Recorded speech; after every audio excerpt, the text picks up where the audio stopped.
নেতা, আপনি হামাক কোন আমার বলে বুদ্ধি নাই, আমি বলে জীবনে কোনোদিন বড় নেতা হবার পাবো না।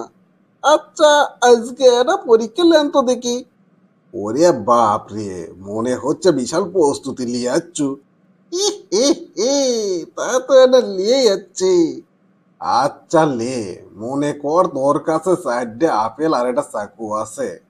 তুই সহ আরো 4জন, মোট 5জনের মধ্যে এই 4টে আপেল কেমনে ভাগ করে দিব আমাকে না ক।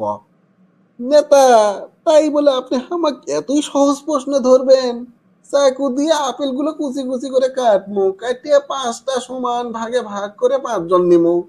এই বুদ্ধি নিয়ে তুই নেতা হবার চাস? তুই সর তো, দূর হ আমার চোখের সামনে থেকে। তোর প্রশ্নের উত্তর হয়নি। এহ, কই কি রে? নেতা, তাহলে আসল উত্তর কি হবে না কয়ে দেন তো। শালা, চাকু দিয়ে আপেল কুচি কুচি করে ভাগ করা লাগবি কে তোর? চাকু দিয়ে একজনকে একটা খোসা মারিয়ে 4জনে 4 দিলে। তাই বলে নেতা এটা আপেলের জন্য এটা মাংসক মারা লাগবে? আমাদের দেশত নেতা হবার চাইলে ইনকেই হওয়া লাগবি।